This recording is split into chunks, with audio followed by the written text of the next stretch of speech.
दिल्ली के मुख्यमंत्री अरविंद केजरीवाल पर जांच एजेंसियों का शिकंजा कसता जा रहा है। हालांकि मुख्यमंत्री भी अपने कानूनी सलाहकारों से सलाह लेकर उस पर अमल कर रहे हैं। यानी उन्होंने ईडी को ही ये उल्टे पूछा है कि आपने किस लिए मुझे समन किया है और किस लिए आप बुलाना चाहते हैं, क्या वजह है, आप स्पष्ट बताएं। ऐसे में कानून के जानकारों का कहना है कि ये टाइम बाई करने के लिए, यानी समय काटने के लिए, समय और बढ़ाने के लिए ये उपाय किए जा रहे हैं। और इसके साथ ही कानून के जानकारों का कहना है कि ईडी पहले तो उन्हें 3 समन भेज सकती है, मैक्सिमम 3 समन तक। उसके बाद उन्हें कोर्ट को बताना पड़ेगा जारी करे। वेलेबल वारंट के बाद भी अगर वो हाजिर नहीं होते हैं तो नॉन वेलेबल वारंट होगा। इसके साथ ही कयास ये लगाए जा रहे हैं कि क्या मुख्यमंत्री अगर उन्हें गिरफ्तार कर लिया जाता है तो ऐसे 3 कोणों के बीच घूम रहा है, एक संवैधानिक, एक कानूनी और तीसरा राजनीतिक। अब हम आपको बताते हैं संवैधानिक क्या। संवैधानिक में मुख्यमंत्री गिरफ्तार भी हो जाते हैं तो उन्हें इस्तीफा देना कोई जरूरी नहीं है। वो मुख्यमंत्री पद पर बने रह सकते हैं तब तक जब तक कि वो इस्तीफा ना दें या फिर जब। इसके साथ ही दूसरी चीज ये होगी कि गिरफ्तारी होने तक कई चरणों से होकर गुजरना पड़ता है। पहले जांच एजेंसी यानी ईडी उन्हें पूछताछ के लिए बुला रही है। पूछताछ के बाद अगर उन्हें जरूरी लगेगा कि इसमें तथ्य हैं और ऐसी चीजें हैं तो वो उन्हें हिरासत में लेगी। हिरासत में लेने के बाद फिर उन्हें गिरफ्तार किया जाएगा। गिरफ्तारी करने के 24 घंटे के अंदर तीसरा चरण ये होता है कि उन्हें अदालत में पेश किया जाएगा। अदालत ये तय करेगी कि उन्हें जुडिशियल कस्टडी में भेजा जाए या फिर पुलिस या ईडी की कस्टडी में। ईडी की कस्टडी में देने के बाद फिर उन्हें कब 15 से 30 दिन तक उन्हें ईडी की कस्टडी में रखा जा सकता है। और पीएमएलए का मामला हो तो उसके बाद फिर उन्हें जुडिशियल कस्टडी में भेजा जाए। तब तक एक बहुत लंबा वक्फा होगा, लंबा समय होगा, लंबा अंतराल होगा जिसमें कि आगे इस पर उपाय किए जा सकते हैं।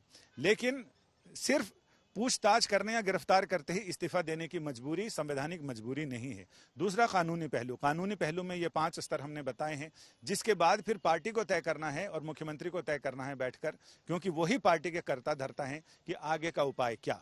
तो ऐसा में यह भी संभव है, कानून के जानकारों का कहना है कि वो अगर जेल जाते हैं, वो अगर जिसे कि कहते हैं अंगुली कटा के शहीद होना, अगर वो वैसा चाहते हैं तो वो हो सकता है कि किसी को ये तय कर दें कि कौन उनकी जगह मुख्यमंत्री बनेगा।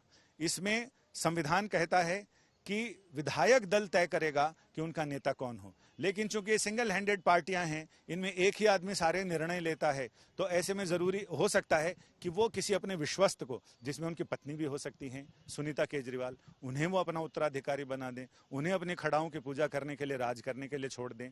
तो ऐसे में 21वीं सदी की एक नई राबड़ी देवी का भी उदय होगा, जो एक नई परिभाषाओं के साथ नए अंदाज में देश के सामने आएंगी। इसके साथ ही तीसरा है राजनीतिक। उसमें राजनीतिक फायदे के लिए इस्तेमाल किया जाता है, जिसमें अवसर को, आपदा को अवसर में बदलना, जिसे ये जुमला कोविड के दौरान मशहूर हुआ था जब प्रधानमंत्री ने कहा था कि हम पर आपदा है लेकिन हम इसे अवसर बनाएंगे। तो राजनीति में आपदा को अवसर बनाने का काम अक्सर होता है। इसमें अगर राजनीतिक रूप से फायदा होता है तो हो सकता है कि अरविंद केजरीवाल इस्तीफा देकर जेल में चले जाएं, या फिर यह भी हो सकता है कि जेल के अंदर ही वो अपनी कैबिनेट की बैठक करें। एक नया अंदाज सामने आएगा। लेकिन इसमें ये कानून के जानकारों का कहना है कि जेल के अंदर ये अदालत को बताना पड़ेगा, इसके साथ ही राज्यपाल को इन्फॉर्म करना पड़ेगा। चूंकि कानून ये कहता है कि अगर सिविल मैटर है तो इसमें मंजूरी लेनी जरूरी होती है गिरफ्तारी के लिए, लेकिन अगर आपराधिक मामला है, क्रिमिनल मैटर है, तो इसमें उनको गिरफ्तार किया जा सकता है। लेकिन राज्यपाल और विधानसभा के अध्यक्ष को, स्पीकर को इन्फॉर्म किया जाता है कि आप वैकल्पिक उपाय करें, क्योंकि आपके मुख्यमंत्री को, सरकार के मुख्यमंत्री को हमने इन अपराधों में इन आरोपों में गिरफ्तार किया है।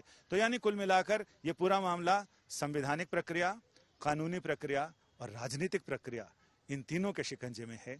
अब इसमें देखना ये दिलचस्प होगा कि आगे जब परिस्थितियां आगे होती हैं तो इसमें से कौन सा मोहरा आगे चला जाता है, क्योंकि अब शतरंज की बाजी पर सारे मोहरे एक साथ लगे हुए हैं। प्यादा एक घर चलता है या फिर घोड़ा 2.5 घर चलता है। कैमरामैन अश्विनी हेलन के साथ संजय शर्मा।